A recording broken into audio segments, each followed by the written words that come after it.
Facebook and YouTube. And I'm so grateful to have my friend Alex Ferrari today, who is going to be sharing beautiful insights from a very interesting perspective on spirituality and storytelling and movie making. So, Alex, thank you so much for coming on live today. Oh, thank you so much for having me, my friend. I really appreciate it. When you reached out to me, I'm like, oh, absolutely. Any chance I get to talk about movies and my God, spirituality as well at the same time is I'm in heaven. So Yeah, let's get into yeah. it. This is great. It's beautiful because I know I've had such a love for movies all my life, and I'm so grateful and appreciative for all the great movies that have touched my heart. And I would go around the world and out to Hollywood and things different times, and people would always say, did you meet any uh, directors, producers, movie stars? And occasionally I do run into somebody here and there, but we have a great chance today because of the angle that you come at, because you're basically in the business Mhm. of movie making, and you do work with writers, directors, producers. You're in the business of filmmaking, and you're also very excited about spirituality. You have such an open mind and an open heart. So to Mhm. me, that is absolutely fascinating. I even saw an interview with Carrie Ann Moss, years after the making of The Matrix, and she was saying, "Oh my God, it changed my life." She said, "I wasn't aware of the depth and how profound the ideas were in the movie until after the movie was made, and then it's now her whole life is gone in a much deeper spiritual direction than, and as well as being a mom and having a family like you have. So she's got a very interesting perspective from inside the business. So tell us a little bit about your perspective on how you see movies and storytelling being used by the spirit. Well, I'll tell you this, that I've been in the business now coming on close to 30 years. I know that's impossible because I look like I'm 25, but I have been in the business about 30 years, and I've done everything in the business that you could possibly do, from producing, directing, writing. I've done feature films, I've done television, done all that kind of stuff. And then about 7.5 years ago, I started a new journey, podcasting, the insanity. I mean, who does that? And I started podcasting in the filmmaking and screenwriting space. So I would start reaching out to filmmakers and producers and screenwriters and actors and start talking to them. And for years, was in the kind of like the indie world mostly, and I still am for a very much part. But then one day, Oliver Stone showed up, and I was able to get Oliver Stone on my show. And that was a very interesting conversation because Oliver Stone's a legendary, he's up there. He's on top 20, filmmakers of all time. He is one of those amazing creatives. And from that moment on, the, uh, the doors swung open, and I started getting these very big time Oscar winners and Emmy winners and all these people showing up. And what I found really interesting about it is because I would ask them questions that they don't normally wouldn't get asked about spirit. I was asking about spiritual questions before I even knew that I was asking about spiritual Mm. questions, which was really interesting to me. If you go back and listen, I was going deeper, much, much deeper than any of the superficial kind of like, ET style Yeah. questions they would ask.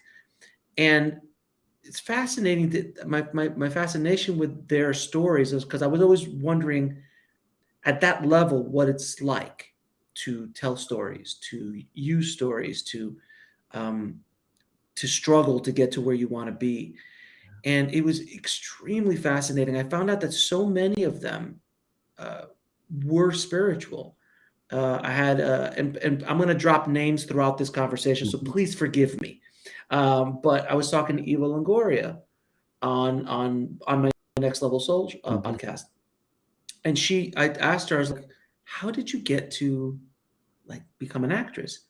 And she's like, "I was called La Feita in my family, which is the ugly one." Oh my gosh. And that was the programming in her head. She's like, "I'm ugly. What am I gonna do?" And it was her sisters, her mother, everybody was just like, "Ah, La Feita." And one day she gets into a modeling competition because she wanted books. for college, so she'd get free books, and she won. And then she's like, "Oh, I won a modeling contest." Her mom's like, "Okay, don't go too far with that. I mean, come on, you are La Feita." She's like, "Yeah, but I gotta go now to like Houston because now I'm part of like the Miss Texas competition because I won this local one, so I have to kind of go to that one too." She's like, "All right," and she went to that one and won that one. And the trip and the win for the winner of that was a trip to LA. So she went out to LA. When she got there, she was like, "Oh, I guess I'm going to be an actress." And that was it. She took a one-way ticket, didn't come back home, and just started her journey. And she was hustling there for a while, and then she got into and then she got Desperate Housewives, which was a funny story how she got that. And then the rest, as they say, is history. But it was just I always love seeing those stories of how people get to where they are. Yeah. And I was talking to Stephen Simon, who was the producer of What Dreams May Come. Yes. Which is one of my favorite spiritual films. And I don't know if you knew this or not, that film took 20 years to make. No. He had the galley of that book in 1980 when he was just finishing up Somewhere in Time with Christopher Reeve.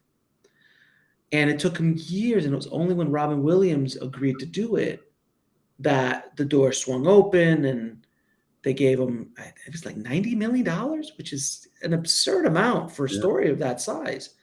And they went off and made that amazing film. And it's one of those films which takes that film takes such a heavier place in my heart because of what happened to Robin afterwards. But Stephen's a perfect example of using story to propel spirituality with something like Somewhere in Time, What Dreams May Come, and another film he was a very integral part of, Bill and Ted's Excellent Adventure. Yeah. He took it completely, the Spiritual Cinema Network. Wow. He just did a whole Spiritual Cinema Network just out of that. It's funny you mentioned What Dreams May Come, because I just did a live today. I very seldom do too, but I mentioned What Dreams May Come, and I was talking about Robin Williams and Annabelle Scorsese, and here today. And then wow, were you? That's your example you bring up too. Oh, it's one of my favorites. You know, the mind and the vastness. It is such a beautiful representation of the journey of the soul.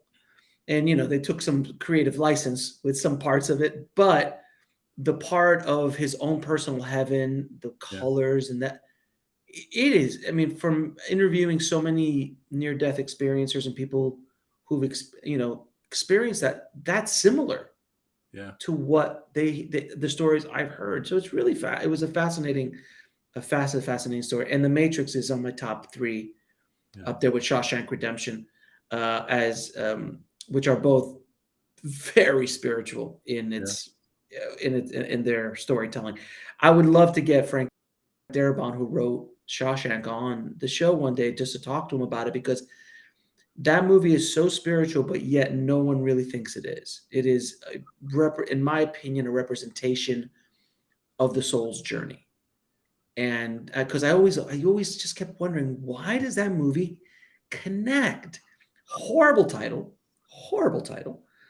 not a good pitch. It's a prison movie. It's not a good pitch. It's not something like dinosaurs roaming the earth. That's a good pitch. But this is not a good pitch. And yet it's ranked as one of the top movies of all time, most beloved movies of all time. And I always wondered why. And I've spent hours thinking about that film and understanding how that story was. And I've talked to other filmmakers who know Frank and who were involved with the making of that film. And I was like, my feeling is about that story is that it is the reason why I connect so much is because he's falsely imprisoned. Many of us think we're falsely imprisoned. We've been wronged in some way in life, so that we connect automatically with that. Then the journey of his journey inside, when he walks in, he's one way, fairly arrogant, when it comes to scared, but still a little arrogant, doesn't think, like Red said, he's like, walked around like there wasn't a care in the world. It was a very, it was just one of those things. So as he kept going through his experiences, horrible things happened to him, funny things. It's the story of life. So those 25 years or whatever amount of time he was in there, it seemed like a journey of life because there was a lot of ups and downs left and right, but more downs than ups. But when he discovered, now this is where I go deep. This is my own personal interpretation of it. When he discovered that he can break out. By the way, anyone not listening, spoiler alert. Spoiler alert here. On Shawshank Redemption. It's 1994, not my fault if you haven't seen it at this point. That's right. Especially if you're watching this and David. I mean, come on. I'm sure David's spoken about this movie. Yes. But when he starts to figure out that he can scratch and do the weight, it's such a beautiful representation of awakening the soul to the reality of where we are today. Because it's not easy. It took him how many years? Like 12 years with a little pickaxe. Yeah. Little thing, just going little by little. And that is the process of enlightenment. That is the process of awakening to the reality of where we're at, which is not that this is a Maya, this is an illusion, this is the Matrix, this is not real. But when he found out that the truth was that awakening and the work that he had to go through, because enlightenment is not easy. I don't know if I'm sure you're aware. Jesus was walking the planet for 30 years or 29 years before he showed up and started preaching. So he went through some stuff. We don't know exactly what, but he went through some stuff. So it was a journey to get to the place where you get to enlightenment. And then the representation of him going through, breaking through, then literally having to crawl through 2.5 miles of crap to then get reborn. And then literally at the end, he's in heaven. He's literally, isn't it look like heaven? Yeah. So that is that's how I analyze that film. And I think that's one of the reasons why it connects so deeply with people. What's your opinion on it? Yeah. Well, the funny thing is now that's the second movie I talked about this morning.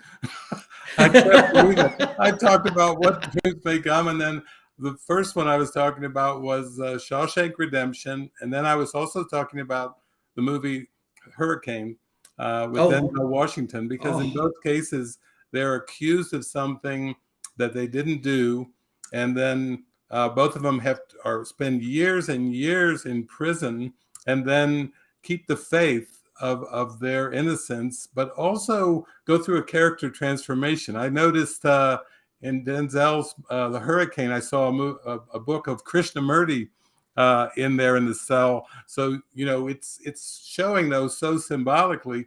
And the funny thing was, it was only a couple months ago. I have another friend named Alex who's into the Course and quantum physics, and he went up to the prison where they shot it, and he did a whole YouTube walking through the prison and describing all the details of it, because he's into A Course in Miracles, quantum physics, and spiritual awakening. And I think he took a relative of his, a little girl, and they both went through it. But I got onto that today because I have a man who's in prison, and he's in Ohio, where Shawshank Redemption was shot, and he's been corresponding with me for some years, and went in for murder. He murdered a man, and so the flip side of I'm innocent, and there's something deep about going through the darkness and coming into some kind of an escape. And this man, Dale, has been in prison, and he's been corresponding with me and corresponding with lots of my friends. I did a whole retreat, and I mentioned him, and I went through his letter, which was so beautiful, of applying my teachings in A Course in Miracles in prison he's been in there for decades, for murder, and having these huge spiritual awakenings. And he typed his letter in red letters. So I was doing a whole retreat on it one time, and I was crying, and everybody was crying. And I said, if you want to write to this guy, please do. People started sending him letters. He started a prison ministry in the Chillicothe. He's in there for many years, and now he's he started a movie ministry in a forgiveness movie ministry inside the prison. That's amazing. Through all of this, just from us following our heart. So I totally relate to that, because I'm feeling like we're here to discover our innocence, but we seem to have to uncover a lot of unconscious darkness to do that. And I think filmmaking and storytelling just is a way. Jesus spoke in parables, so I think we're kind of cued into that, many centuries later. There's something in us that's kind of doing it through us without us being consciously aware of what this presence is. Yeah, and it's so interesting because I've had the opportunity to speak to so many of the story gurus of Hollywood. I mean, I've spoken to pretty much everyone that's ever written a big book, even small books. I've written hundreds, probably hundreds of these gurus. So I've gotten to talk about story a lot in the intricacies of how it's built, the structure, the blueprint of the foundational storytelling, and also mythology and all of that. And it was obviously the great Joseph Campbell who put all these stories together to create, or to at least point out to us about the hero's journey. And there's a reason why we're drawn to that story so much. It's not the only story, but it is a majority. At least the popular movies all fall into this kind of hero's journey. The male hero's journey. There's a female journey, which is different. The virgin's journey, which I just discovered the other day, speaking to a script consultant or script author, talking about it, and I was like, oh my God, it's completely different, because the female hero's journey is very different than the male's hero's journey. One's more about conquering the outside, and the female's is much more conquering the inside. And it was very, very fascinating. But one of the reasons why we are constantly drawn to those films is because we ourselves go through hero's journeys every day. And throughout our lives, there's ups, there's downs, there's obstacles, there's tricksters, all the main people that Joseph Campbell says. We have the mentor, we have the trickster, we have the villain or the antagonist who stops us. All of these, that is part of our journey, and we're here to understand that and to grow from those obstacles. Because I forgot who said this. I heard this in maybe one of my interviews. They said, imagine if you were born in France, and you were born to one of the greatest chefs in the world. And he had a restaurant in the middle of the countryside somewhere, and people from around the world would come to taste and eat at that restaurant. For them, it would be the most amazing thing they had ever tried. For you, it's dinner, because you would have no other reference point. To you, would just be, that's all I had. So you have to kind of eat McDonald's to understand the taste of that kind. Sorry for all of you that love McDonald's, but you have to eat that kind of food to understand the elegance of the food that he was born into. And so we have to have the downs in order to appreciate the ups, because if it was just up all the time, in a movie sense, if the hero won all the time without any adversity, it's a boring movie. We've seen those movies. The best movies are when the villain is so good, or the adversity is so good that they have to overcome it. And there's a balance there, because if the villain's too strong and there's no chance, then the story sucks. Yeah, But I'm thinking of Endgame too, though, with the Marvel, where the villain wins and all the heroes lose, and little boys and girls left crying, and yeah, like, oh my God, we got psychiatric problems on our hand. Do you have to make the villain win and all the Infinity War? Yeah, the end of Infinity War. Yeah, that was the second one, right before the Endgame. Yeah. Right, yeah, because it ended on a down note, because the villain was so powerful that just couldn't figure it out. But then that's the beginning. Those two movies are supposed to be seen kind of together. That's like the middle ground. Don't stop. Don't stop after that, because she's like, this is a downer. Holy crap. That's the opposite of spoiler alert. We're saying, now go one more step to the next movie, please. Right, exactly. And look, and at the end of the game, at the end of that movie, spoiler alert on Avengers Endgame for anyone who hasn't seen it, everybody all the superheroes from multiple dimensions have to come to fight Thanos and his powers. Yeah. And at the end, it's literally just one man who makes a sacrifice that is the thing that stops it all. Yeah. So again, it was very religious, very Messiah-like. It's also, again, like Neo in the Matrix. It's all the one, all that kind of stuff. Yeah. And and I won't say who it is, but it was one of the more arrogant people, heroes, and it was fun, in my opinion, heroes in the Marvel universe. But what they did in the Marvel universe specifically, because I always ask about the Marvel universe to screenwriters and to storytellers at a high level, because I'm like, what are they doing that's so right? Because love them or hate them, there's a lot of people who watch those movies. Yeah. And it's not just a spectacle. There's something deeper in there. They're attaching to something, because we've seen spectacle, and movies bomb. $200 million movies bomb because it's all spectacle and no story. So they're doing something. And at the end of Endgame, it really was this culmination of 12 years or a decade, I think 10 or 12 years over, I don't know, 10 or 12 movies that got to that point. That kind of storytelling is such a scale that no one's ever done in Hollywood history. Yeah. But we all know what's going to happen. It's like, we know they're going to win at the end. There's no real danger that they're not, except for that one movie that left us a little hanging. But we still keep coming back to it because we're feeling the adventure of it. And that's very much like the soul's journey. The soul is coming down here to experience this experience. And we all know how it's going to end. The soul's everlasting. We know the ending. The soul is everlasting. Makes it back to God. Yeah, everlasting. The soul makes it back to God. It's a happy ending. But we're going through the adventure, and we're going through the ups and the downs and the adversities and the things that happen to us, and all the negative and the positives and all of that stuff. But it's really interesting if you start analyzing storytelling with the soul's journey. It's very similar.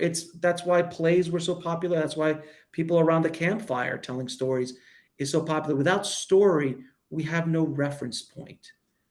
We need story to identify to us, to guide us through what we're doing, because when we first get here, we're pretty lost. And people are still lost. We're still trying to figure this out. This is not, like this is the only way to go. Like there's just a lot of nuance to this experience. Yeah. That's it. I know I've followed these movies like you, and I'm just so grateful for them. But there was one year, I think it was 2014, when a bunch of these movies came out, and I went over to a movie theater with a group of people, and I said, well, take your pick. There's like 7 of the all-time great spiritual awakening movies that all happened to be out at the same time for the first time in history, and it was like 2014. So I would do a lot of talks and things. One of them was the Lego movie. Did you get a chance to see the Lego movie? Yeah, I saw the Lego movie. The thing was, the superheroes, Batman, Superman, this and that, and then this simple little Lego character, Emmett, who in the end has to be used to get them to all collaborate, because a lot of our superheroes are very individualistic. And of course, the Marvel movies, started to bring that theme in, obviously, with bringing everybody together. And I think that's just amazing. The thing that's been interesting to me is that, I work with A Course in Miracles, and I know you're a little bit familiar with that. So, so it's kind of like with our topic today, what does Jesus Christ have to say and add to that? Well, I read through the Course with its 31 chapters, and if you get back, and he gets deeper and deeper as you go through these chapters, he has one section in the Course that's called the Hero of the Dream.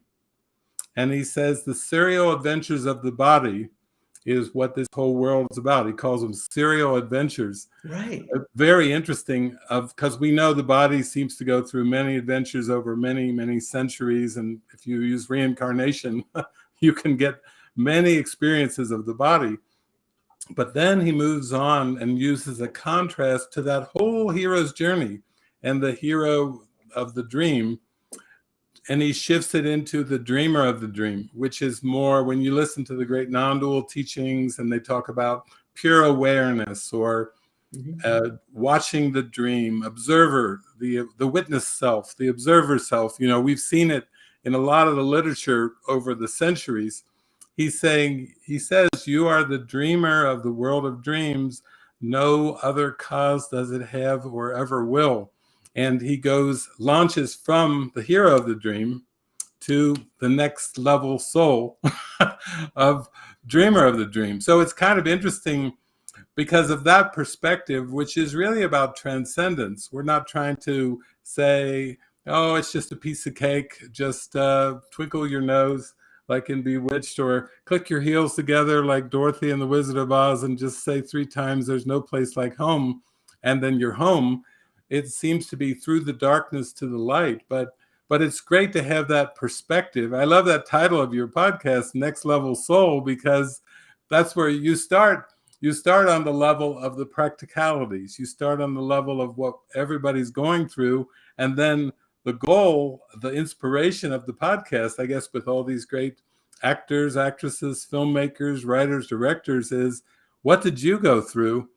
And it sounds like even with Eva, you were talking earlier, like there's kind of a destiny to it. Like, so you're told that when you're growing up, and you enter a beauty contest in Texas, and then you go to Hollywood, and you just, oh, I'm to be an actress.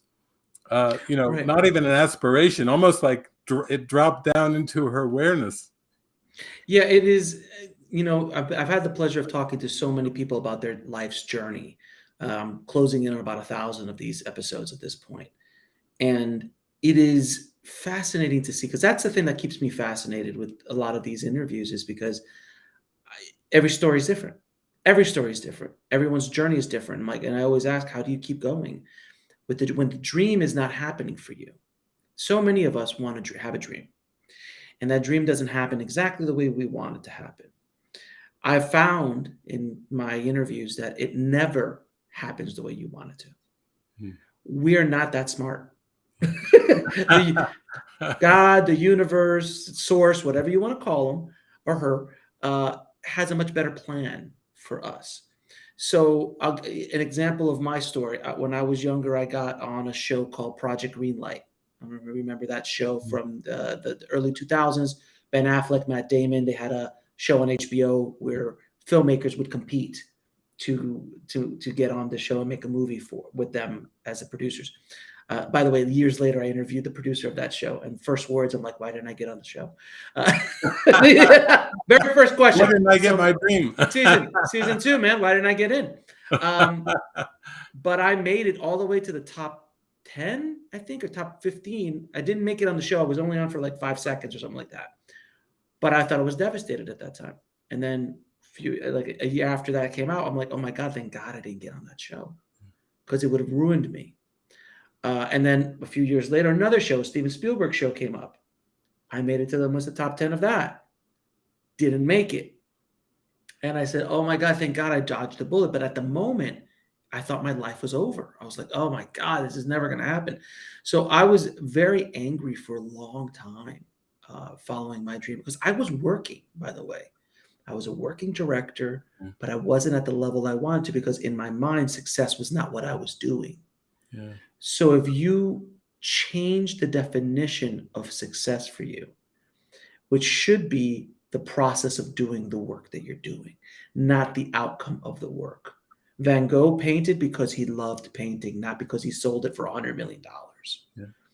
And that switch in mindset completely changed my life. So where when I started the podcast that I met you on, I started from nothing, from nowhere. No one knew me from Adam in the spiritual space. And I was just like, I'm going to do 3 of these a week because I'm crazy.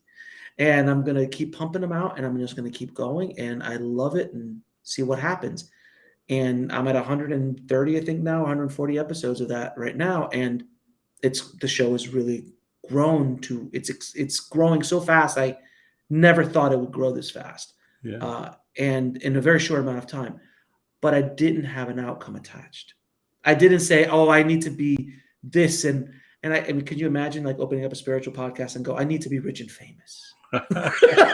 Can you imagine, like, I need to be the humblest of all humble? Like, it's like, yeah. So I didn't have an outcome to it, but it took me years to get to this place to be able to do something like that. 5 years ago, that Alex would have never been able to even have this conversation with you. Yeah. So that's part of the journey that I've been able to see. But you're right, destiny when you find what you're supposed to do, the feeling that you have inside is undeniable. And it's not having to do with money. Money is irrelevant to the scenario. It's about how you feel. So when I started to podcast, I started to feel a little differently. But when I really changed is when I started doing my spiritual podcast. I was like, oh, this is why I'm here.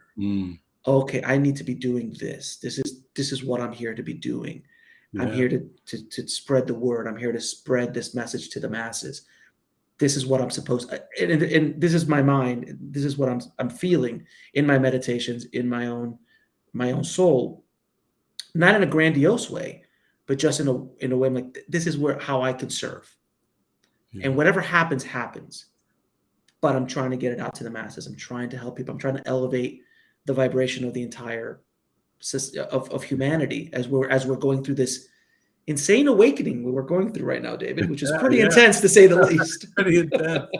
I love the symbology of you just pouring your heart out, sharing all these things you've gone through, and right over your right shoulder is the love sign, and then the gold Buddha is every time you lean one way and you're talking, there comes the gold Buddha coming in, because it's like that's like the symbolic of the love and the presence behind everything, behind the dream, behind all the serial adventures, and how the spirit seems to be directing it, where the humans may think, oh, I want to be a great director, or I could get on this show, or I could, well, if I win or I'm in the top 5, then I'll become a little more known. And then you're being used as in a podcast with Eva Longoria, with all these people, Oliver Stone, people that have important things to share, which is what's behind, what was the motive, what was going on in their mind, what was going on in their heart when they were making the movie, which is really, I think that is very uplifting for people, because we tend to make icons and idols out of people and think that the icons and idols are living some kind of a high life. And when you interview them, you see, oh my gosh, everybody's going through the trials and tribulations, and we can learn a lot from how they made it through. There's one of my favorite interviews I've done on Next Level Soul, which was with a man, his name I think was David as well. And he, forgive me if it wasn't David, but if whoever's listening, but the story about him is really interesting, that he went to India on a filmmaking job. And during there, he was a sound guy doing a documentary or something. And while he was there, he broke up with his girlfriend. His girlfriend broke up with him, left him. And he was so devastated, he didn't know what to do. So his friend's like, oh, the Maharishi is speaking about meditation. And he's like, what's meditation? And this is in the 60s. And he went to go see the Maharishi, and he's like, okay, this is my path. I need to learn meditation. I need to heal from this pain. So he went to the Maharishi's ashram.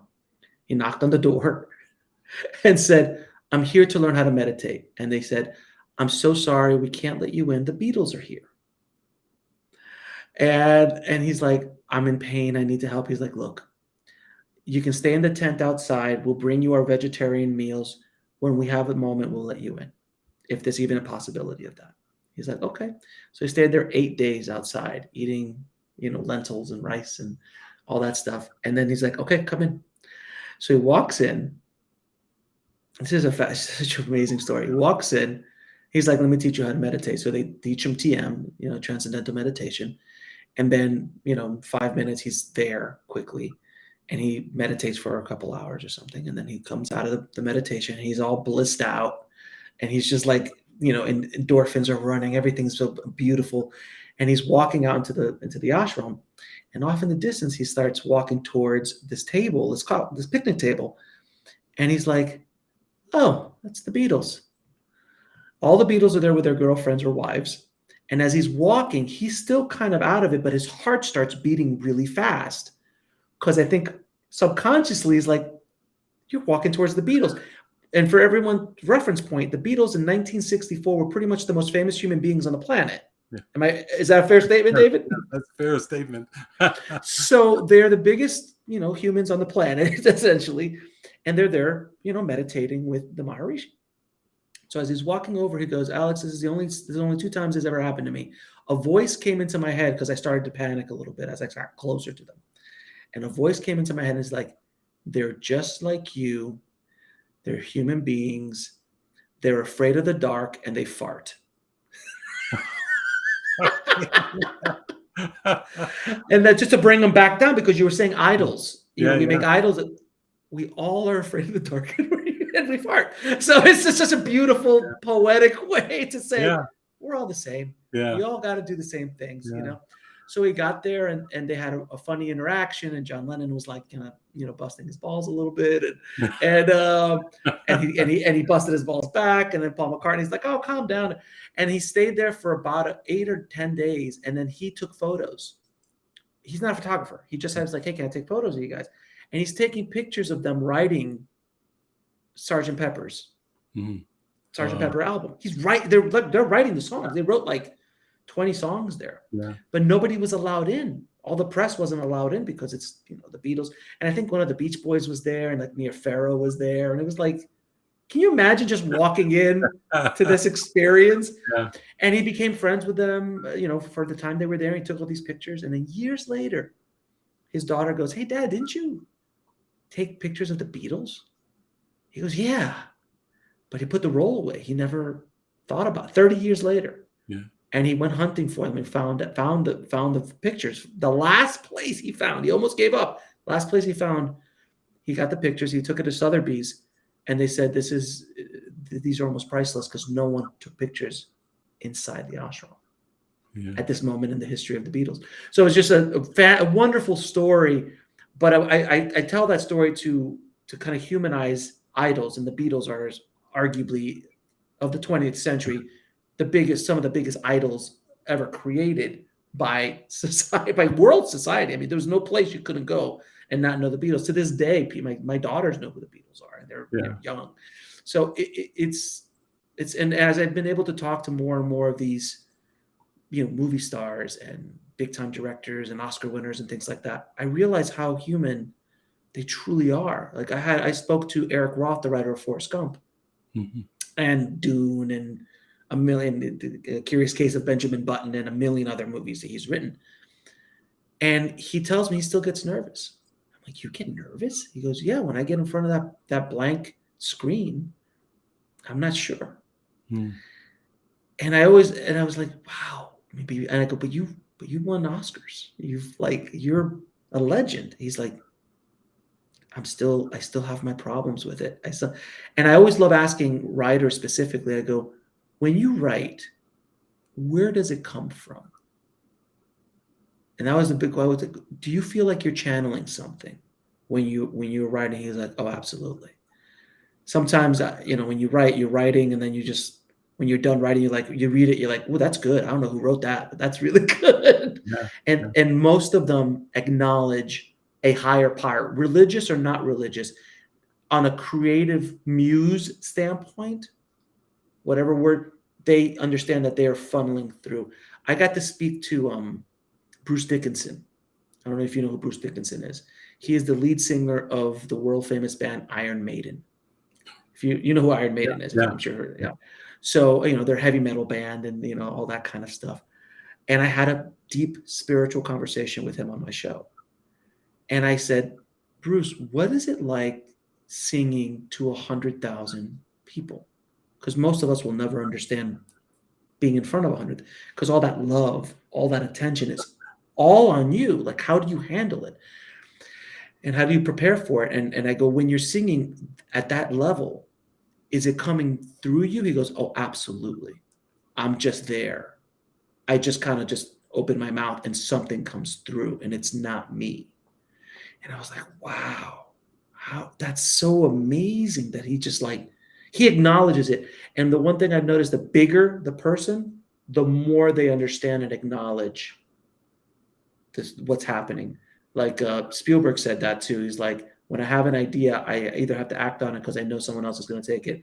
There's a story of, and I'll keep talking, so please forgive me, but there's a story I heard of Prince. What a wonderful story. He was legendary for writing. I mean, he wrote, I think he can release a new album into the year 3000. That's how many songs he left behind when he died. And they are releasing a new album every year. And so he would just record at any odd hour whenever inspiration hit me. And he called up his backup singer at 2 o'clock or 3 o'clock in the morning. He goes, "Hey, Bob, are you ready?" Like, "Prince, I'm sleeping." He's like, "Come down to we need to record this." He's like, "Can it wait 3 hours? Can I get there at 6?" He goes, "No, we got to record it now, because if I don't record it, Michael Jackson's going to get it." The idea Good download. is like, if we don't grab it, it's just going to keep going until it finds a place to get out, because that idea needs to get out now. That song needs to get out now. That story needs to get out now. Isn't it interesting that how stories come into our zeitgeist at certain periods of time when they're ready to be birthed? And if you don't, that's why you've ever noticed that, like, there's 2 or 3 meteors hitting the planet movies that all of a sudden just show up. Yeah. At the same year, like, Yeah. And before nobody was talking about that, or Yeah. these kind. It's interesting because that idea came and it got grabbed and it needs to get out into the world for whatever reason. The Matrix, the Matrix came at literally the turn of the century, and is one of the most profound stories, that cinema's ever put out, in my opinion, on a spiritual experience. Yeah. It's kind of fascinating that as we talk more and you talk about these interviews you had, that it occurs to me that in some way the world is backwards and upside down, like Forrest Gump, kind of everybody related to it, and he was so simple. And I look at the things that people aspire to, like fame and money and possessions, all different types of achievements and notoriety and status. And it can be physical beauty, or there's different aspects of the diamond, but I think it seems like the stories about going home or remembering home, E.T. phone home with the finger, and the Wizard of Oz, and of course there's so many movies, The Matrix, You Are the One, the prophecy from Morpheus, that it seems like our reality has just been covered over and hidden by a very complex matrix of images. And now we live in a time where Elon Musk and a lot of scientists, I read recently that there's about 80% of scientists now believe that this world is a simulation. Yes. That's amazing, because they don't know where the simulation is coming from. They have their own ideas, like maybe it's a future guy in a future race who's kind of playing with with magnifying glass, burning ants and things. Yeah, but with A Course in Miracles, we get this idea that it's an ego that invented time and space and Maya, and we even have great quantum physicists. Like one of the first ones was Albert Einstein, who said, you can live life one of 2 ways, that either nothing is a miracle or everything is a miracle. That's pretty profound coming from a scientist. That sounds like it could come from Upanishads or something, and it's coming from Albert Einstein. So he was receiving the ideas, and he, when they started to find this connectedness, this energy that permeated all time and space, that's when he called it spooky action at a distance. When you put that spooky word in, it kind of shows that there's a fear of love, a fear of connectedness. Maybe we've put all these other attributes, fame and fortune and achievement and accomplishment, as top goals that people pursue in the dream world. But then it seems like there's these moments of simple joy where you're just sitting there with your child, or sitting out looking over a canyon with a lemonade in your hand, and suddenly you go overcome with such joy that you can't even speak of it. It's unspeakable. So I think that's why what we're doing is talking, conversing, communicating, and sharing, what is it that you've discovered? Because I think we're all going to discover the same soul, that there's one soul. and the sameness is what's real, and the differences are what seem to be bringing the competition and the pride and the pursuits. It's like being on a treadmill and just running to achieve something. And then your life's a demonstration of you're having so much fun doing Next Level Soul. And it was something that just dropped in. It was not one of your pursuits. Oh my God. If you would have told me this years ago, I would have said, what? Podcasting? And then what, podcasting in the spiritual space? Like, I don't even like, I mean, I went to Catholic school. That's all I remember. I don't know any of that. So it's just fascinating how the world works. And to go back to what you said about simulation, this is called simulation theory. It is an idea that got kind of brought into the zeitgeist by The Matrix. The Matrix was the first big movie that kind of brought that idea into the world. And there's some quantum physicists who did the math, and they wrote a paper and they said, it is a possibility that we are in a simulation, which is what the Hindus and the Jains have been saying in the Upanishads for years. This is Maya. This is an illusion. All great spiritual leaders are saying this is not it. This is not the right thing. You have to look beyond this. This is an illusion. And I think that one of the things I hear so much about is the law of attraction and being able to, control your world essentially. And if you take the idea, and this is where I've learned from yogic philosophies and ideas, if you take the idea that this is all an illusion, that we are in a simulation, everything that you do in your life, you kind of have control of based on your own intention, your own mind. And as you get older, you start to realize that, and to a certain extent, if not the full extent, that's true. Because you do manifest things into your life that come in, good and bad. And the term good and bad is also relative. I've heard the term positive, negative better than good and bad, because good and bad is a moral stance as opposed to an actual stance. And anytime anyone asks me, well, what's the difference between, like, how can you say good and bad or not? It's perspective. I go, let's say you get into a car accident, and it's a bumper, just a quick little scratch or something like that, but it's going to take some money to fix. Well, the person who got into the accident it's bad, but the person who's going to fix the car is good. So it's all relative to the perspective. The accident is what it is. It has no moral attachment to it. Yeah. And if you could look at a lot of the things that happen in our lives that way, it changes perspective. These are just small adjustments that I've learned along my path to help me cope with this insanity. This is insane. Paramahansa Yogananda, the great mystic, said and it goes right back to what we're talking about movies, because he was around at the birth of movies. Yeah. And he went to the movie theater and he saw these beautiful movies. He's like, this is beautiful.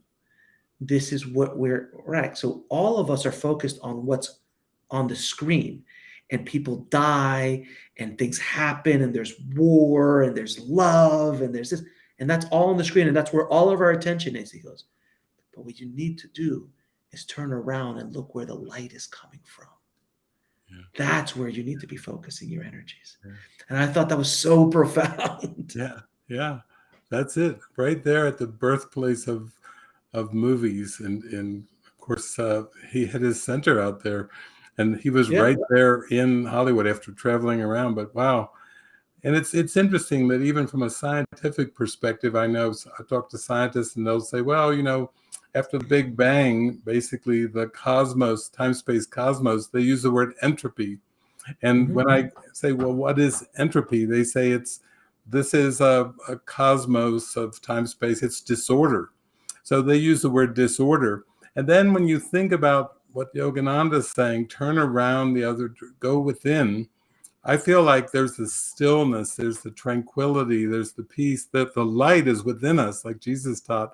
The kingdom of heaven is within, and we have to turn away from the disorder, because if we keep our attention on the disorder, it gets depressing, it's frustrating, it's devastating actually to keep your mind riveted on disorder. But if you think, wow, I can just turn my attention inward into the stillness, that's where meditation, the Maharishi was teaching the Beatles and and your friend David. I was thinking the name David Lynch kept coming to mind because I think of David Lynch and the amazing life he's led with his self-discovery and all the movies he's made and everything.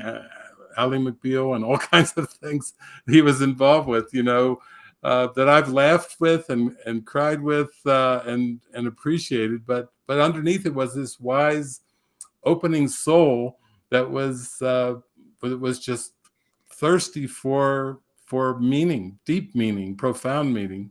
Yeah, without question. I think that, I mean, for me, meditation has been such a powerful part of my spiritual practice because it's calms the mind. I mean, and I try to meditate heavily, 2 to 4 hours a day if I can.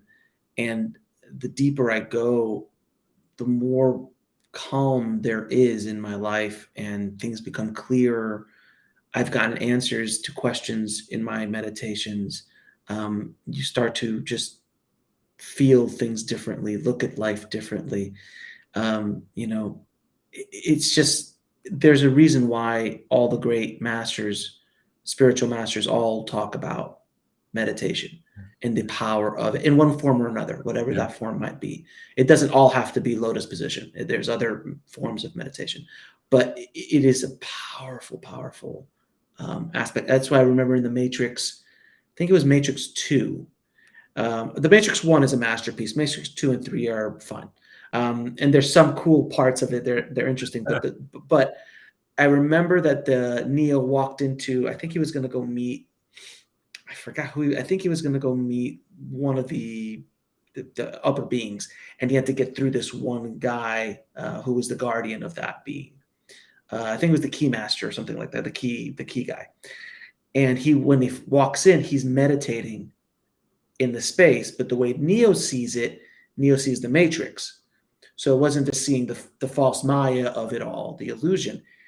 So everything was green, but around him, he was yellow.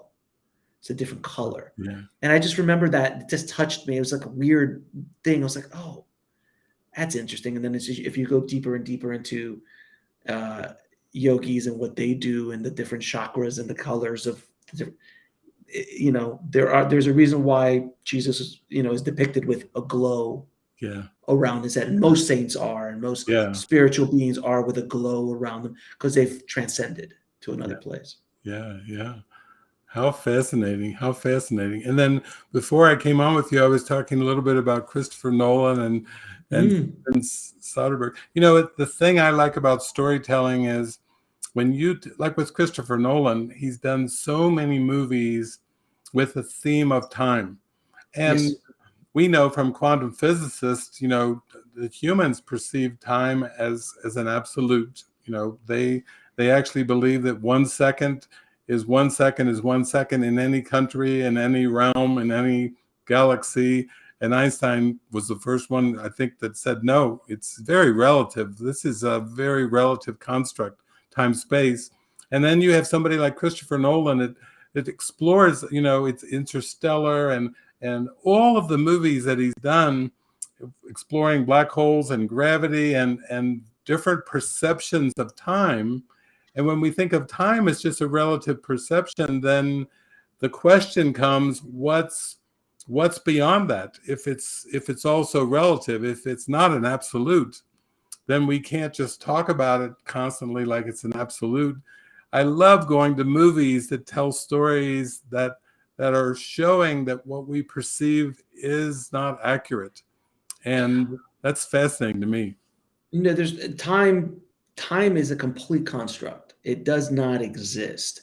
And if anyone argues that, I go, if you take a spaceship and go out of our solar system, there's no time. Time is based around the revolutions of the Earth around the sun. That's just such a random thing. Like if you lived on Jupiter, time would be different. If you lived on Venus, time would be different. If we're living on Mars, time would be different. And if you just leave the sun, there's no time. Time doesn't exist at all. So it is a black hole. It's very different. There's no time in a black hole. So time is such a relative state. It's something that we created to mark the passing of quote unquote time, but from my understanding from people who have had near death experiences and have come back, time is there's no time. Something that they feel like took hours was mere seconds on the operating table. So that kind of that when you start hearing things like that, you're like, there is no time in the other side on the other side in heaven, or whatever you want to call it on the other side when you're in spirit. And I'm like, that makes sense because time is this revolutions of the earth around the sun. And Nolan, he is an absolute master. I had the other day on the show Guy Pearce, who was in Memento, and I was like, how was it like working with a young? That was his first big movie, really. He only done a little independent movie prior to that. And when I say big, it was like $10 million, which is big for a first movie back then.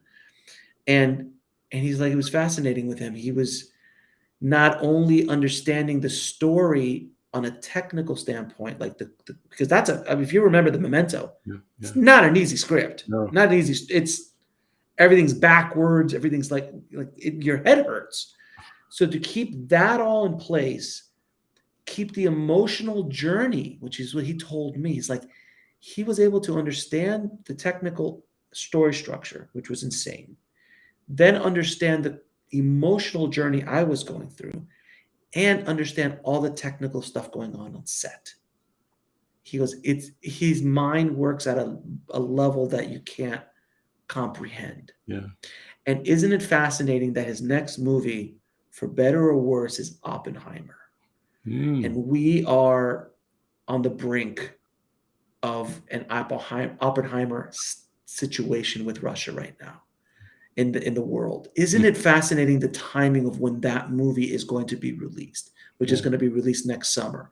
I hope it's just a movie and we don't have to think about anything else, but we're closer to a nuclear war than we have been since the 80s when I remember growing up, and I remember the Cold War was a very serious thing. Yeah. And at any moment, things can go off. So talking about movies and timing when movies release, it was so fast. I was in LA a few weeks ago, and I'm driving around, and there's this big billboard on Sunset with Oppenheimer and a countdown clock, giant countdown clock to the movie's release. Mm-hmm. And I'm like, oh, this is eerie as all hell, isn't it? It's just a fascinating story. So yeah, Nolan's at a whole, you want to talk about someone who's connected to much larger stories, and in my opinion is bringing these stories in at a high level. That it's like a Spielberg, like Lucas, like Spielberg, like these stories are so grandiose, and they have the ability to put it into the world's zeitgeist, unlike many storytellers that don't have that ability.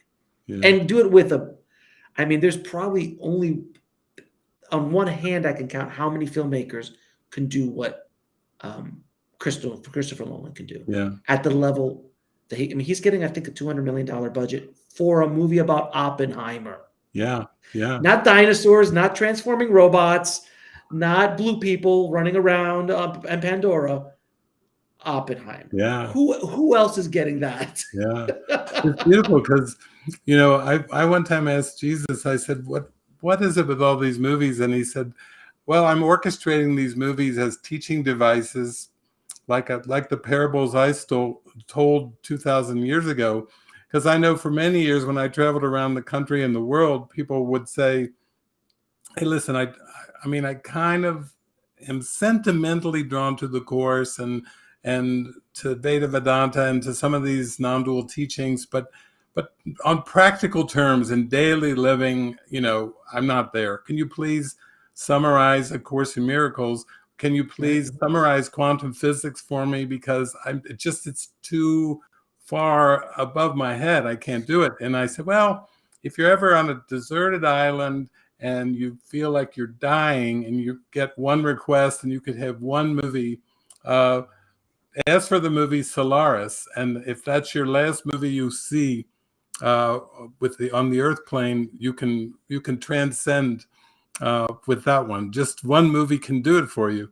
And I think the reason was and George Clooney playing the psychologist and getting into the mind, and karma and giving and receiving are the same, and everything that happens up in Solaris, which is mind blowing. It just, he feels almost when he comes back to Earth, he's just like watching something that he can't relate to anymore after he's been up there in Solaris. But I think, or like Mr. Nobody, when I first saw the movie Mr. Nobody, people said, "Is that even a movie?" It doesn't seem to have a theme or a plot or whatever. And I prayed, and Jesus said, "This is a good way to go into the next level of experience, because you need commentary to like give it meaning, because like three scenarios of three loving relationships going on at the same time, people are like, I can't handle one.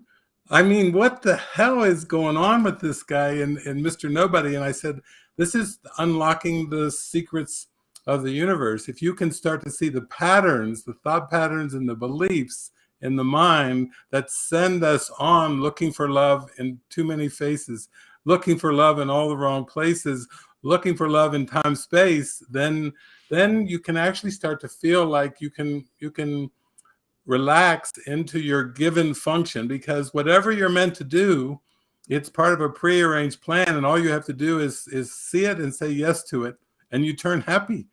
Whatever it is. Here for you, it's podcasting. If they told you 25 years ago, well, your directorial career will not be what you think you want it to be, but you will have a wonderful podcast. How disappointing. And you're like, pod what? Pod what?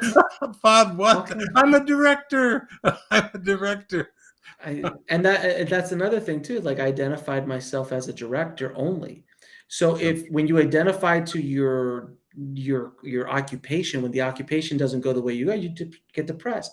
Where now I identify as my soul and who I am. So nothing around me, if it doesn't work out, I'm like, oh, that's fine.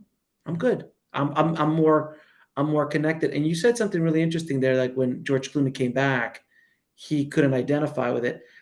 After reading so many different stories of ascended masters and people who are trying to come back and teach others, the frustration of, I'd imagine, I would say they're not frustrated because they're ascended masters at this point. They're spiritual masters. But I have to believe it's kind of like us trying to talk to monkeys about something, because the monkeys are like, I don't understand what's going on. I just want a banana. And they're like, no, this life is more than the banana. What? It's all about the banana. What are you talking about? And that kind of, that's why all these spiritual masters come at it from so many different ways, from movies and parables and stories. Even when Jesus was walking the earth 2,000 plus years ago, he was telling stories of that time. He was creating concepts of that time for that evolution of humanity to understand. Yeah. Where today, hopefully, if Jesus would come back to talk, he could talk a little bit more advanced, because we have a reference point now. Even this conversation is much more elaborate than anything that was going around 2,000 years ago. maybe around Jesus's campfire might be a little bit, but having two people having this conversation was just 40 years ago, 50 years ago. In the grand scheme of things, it would be very difficult to have this conversation in public, no less, with people listening and watching. So it's really interesting that a lot of the religions and the concepts that were brought up at the time of their creation were built for that time in human history, and they have to evolve a lot of these things. Some of the truths stay the truths. Do unto others as you want to do unto you. Perfect. You really can't evolve that anymore. But there might be another angle to it. There might be another parable to it. There might be another story to it to get that message across. Yeah. And that's what I think movies, when they're done at the highest level, can do, especially when you see movies like Avatar or E.T. or these kind of movies that really hit so big. There's a reason for that. And it's not spectacle. E.T. it was a little spectacle, but not much. It was 1982. So it wasn't that kind of hit. But something like Avatar is a combination of all of it. Yeah. And his themes of what he's talked about is, oh my God, James Cameron is one of those guys who just, he's up there on the Mount Rushmore for me. Yeah, I just watched it because it came out in 4K, getting ready for the next release. So I was like, come on, let's go see the 4K. Had all those feelings coming back, had my 3D glasses on. And yeah, that just was a few weeks ago. I had that experience and I thought, so beautiful. Wow. It's just in that movie, like, I'm curious to see, you know, I've talked to many people who are working on that movie and who worked with him. And he said publicly, very typically, I'm going to die on Pandora. He goes, because basically he's got 4 more movies I think he's going to do, 4 or 5 more he wants to do. Yeah. He's already in his mid-60s, I think. So he's going to die on Pandora. He's like, this is it. This is my swan song. I'm going out on Pandora. That's how strongly he feels about this stories. Because I mean, James Cameron could to make movies about anything he wants, but he's like, no, this is my story. This is the one I was put here to put out. You know, and it's just like George Lucas is like, well, George Lucas is such a fascinating story. He kind of fell into Star Wars. He didn't want to keep doing Star Wars. He's just like, it was a good story, but he had so many other things he wanted to do, but it just kind of took over. And it's like, and Star Wars is one of those stories that, my God, it changed humanity in so many ways. And I would love to talk to him. Oh my God, because of his deep understanding of mythology and story, and you know, working with Joseph Campbell and everything he did in the Star Wars movies. Oh God, that he'd be a dream to talk to one day. Yeah. The thing about George Lucas and James Cameron is the technology advances just coming from their inspirations and visions. I mean, the whole level of technology with Star Wars and the Avatar movies, it just goes light years ahead when they release a movie. And recently, a friend of mine, Frances Zhu, she edited together a beautiful kind of a montage of George Lucas and the people that worked around him, about how when they were putting their ideas and making the movies, people were saying, we don't have the technology to do it. And they would just all get in a room and just be there together, and then the technology would come. It's nice to think of technology as not as an external thing, but just a reflection of the power of the mind, and as just something that can serve in the moment instead of something that's this thing that's out there evolving. Because maybe next time when I come on Your Next Level Soul, we can pick a movie or pick something like Matrix, or that we could just go through some scenes or some things in the Matrix that were mind-blowing to us. You know, that when we saw it, we were not the same. We did not walk out of that theater the same as we walked in. I remember when I saw it in '99, I saw it in the theater like 4 or 5 times. I just kept going back. I didn't understand. I'm like, yeah, it was cool, but it was just something that was said at such a deep level that just, I couldn't grasp it. I couldn't understand what I was feeling. It was touching me on a different level. It's funny that you're saying that technology just showed up. You know, it's so fascinating. Do you know that when Alexander Graham Bell put in his trademark or patent for the telephone, someone else was already there? Did you know that? No. 2 people, 2 different parts of the country. Alexander Graham Bell won in court for whatever reason, but there was 2 people who came up with the phone at the same time. The Wright brothers were not the first to fly, and they weren't the first to fly. There was another group doing the same thing in Europe at the same time. So it's fascinating that when the idea comes, the idea almost, it doesn't care who it gets through. It's only about what's going to serve the idea the best. Who is going to serve the idea the best? So if a movie comes to, like, all right, let's try Steven first. Let's Steven Spielberg first. He's not feeling it right now. Let's go over to James Cameron. Let's go over to Chris Nolan. And that's how. Yeah. And that's how these ideas come up. So when technology just shows up, I mean, look at what we've been able to do in the last 120 years. I mean, it's so rapid, our technology, even from when I was born to now. It is. I mean, when I was born, I was the remote control Yeah. for the television, and there was Yeah. 3 channels, Yeah. and I had the rotary phone, the rotary phone. Oh, skip, messed up on the last number. Do it again. All that kind of stuff. To where we are now is so astronomical. We're talking about a few decades, and how much we've grown. The internet and it is fascinating. It is truly, truly fascinating. So when the technology shows up, it's because we're ready for the technology. Imagine if someone got the idea for a flying machine, like Da Vinci did. Da Vinci had an idea for a flying machine, Mhm. wasn't ready. The world wasn't ready for it, but he was able to pick that idea up. Yeah. But the world was not anywhere evolved enough to be able to bring that idea into existence. Yeah. I mean, Galileo said, no, the Earth revolves around the sun. He had to wait till he died to release the paper because everybody thought he was crazy. Right. The I mean, early it's quantum physicists, the same thing. They were ashamed to publish their findings. Right. And quantum physics is fascinating because I've had a lot of quantum physicists on the show talking about the reality and simulation theory and all of that. I'm assuming you're familiar with the Akashic Records. You've Yes. heard Yes. of, Yes. which I just found out recently was talked about in the Upanishads 4,000 or 5,000 years ago. They were referring to the Akashic Records, which is a record of everything that happens at all times. Yeah. And I found that this analogy was so beautiful that people say that they can tap into the Akashic Records, and certain people who have that ability can do that. And they're like, well, that doesn't seem real. They're like, well, right now, as we speak, the internet is around all of us at all times, right? Yeah. The information is bouncing around Bluetooth machines and the satellites and all that, but we can't see it. But if we bring out this and we plug in, we have access to every piece of human intelligence and information almost in existence by using this.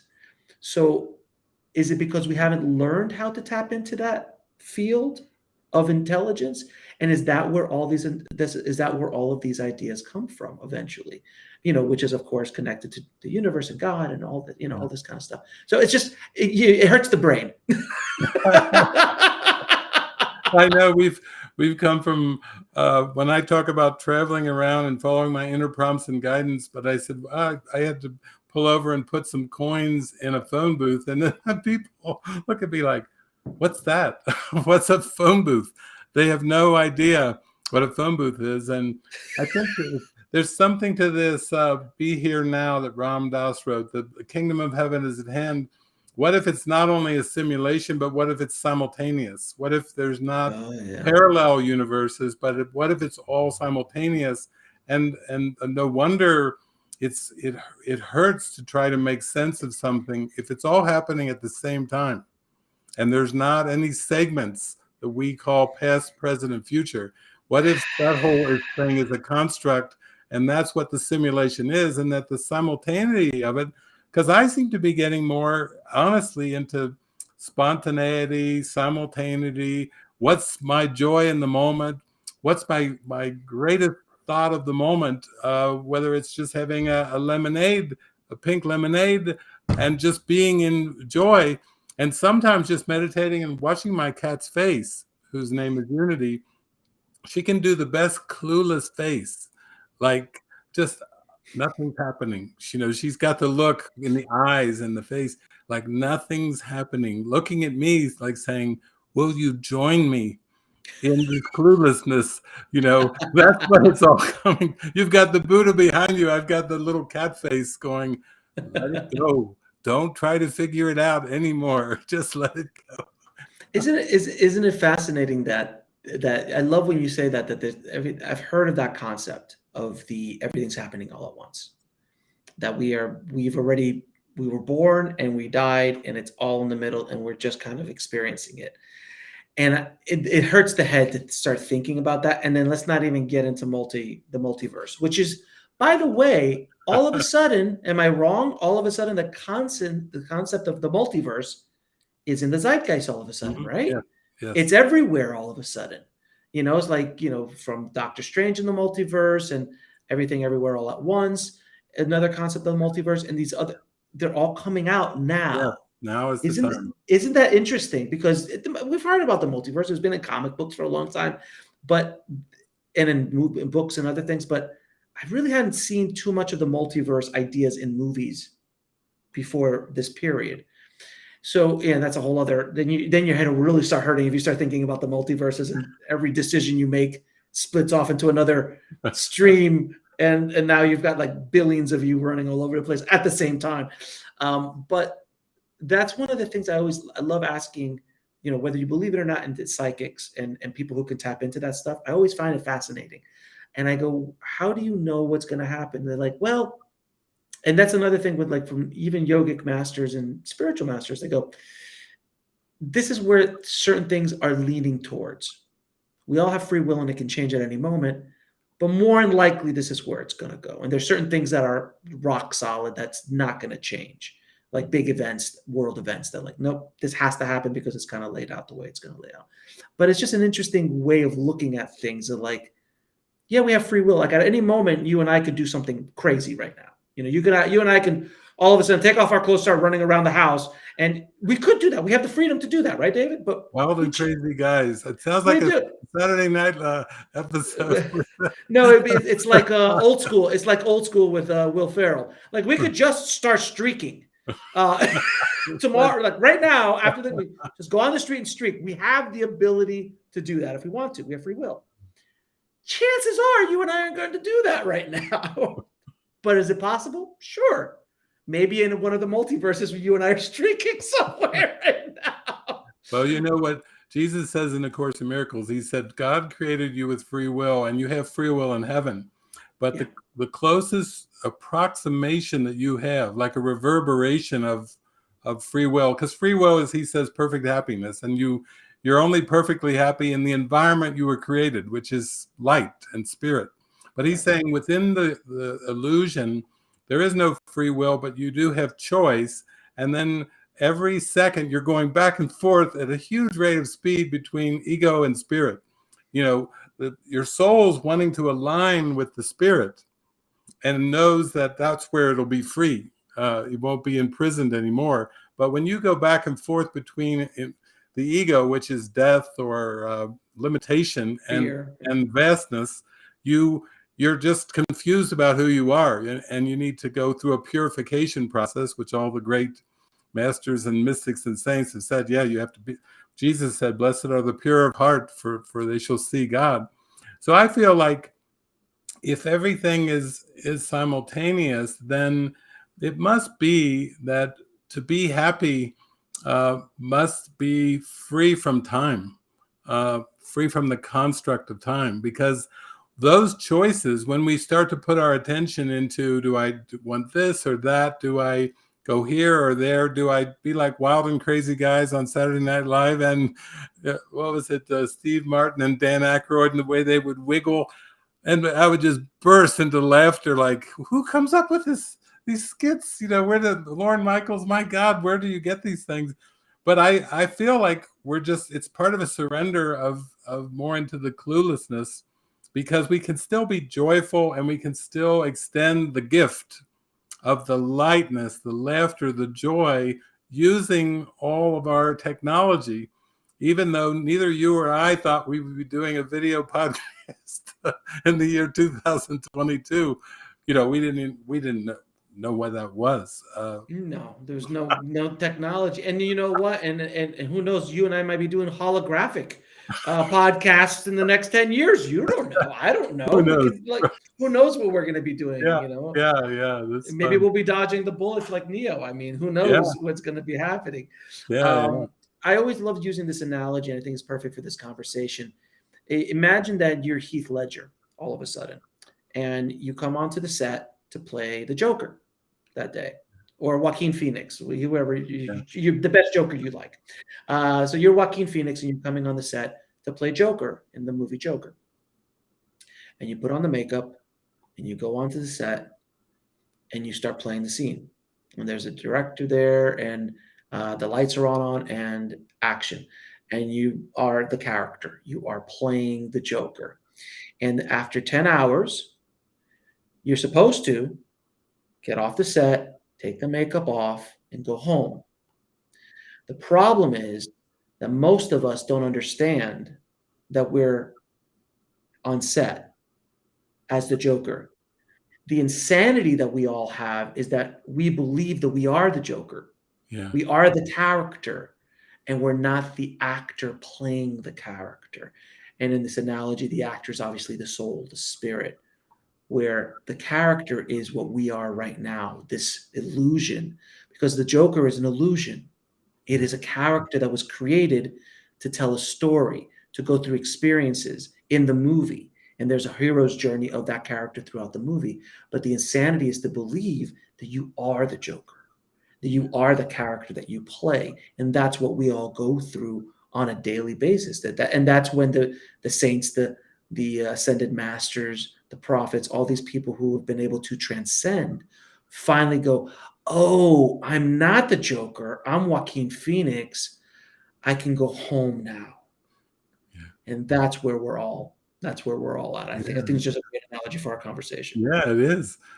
Finally we drop the role and feel the essence of the reality.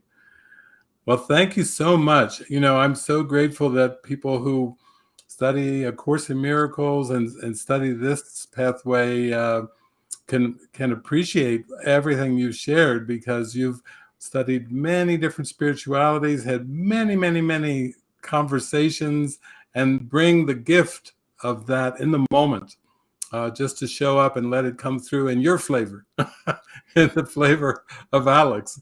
Yes. So thank you so much. And I really look forward when you have an opening or a slot, maybe toward the end of this week or end of this month or next month or something, just let me know. And you come up with some great topics too. It doesn't take much for us to jump to go off. No, we just jump in, go off sometimes. Yeah.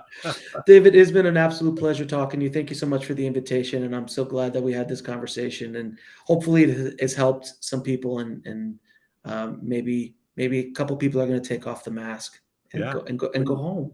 Yeah. And go home. We love it. Thank God. Thank you. Thank you, my friend. God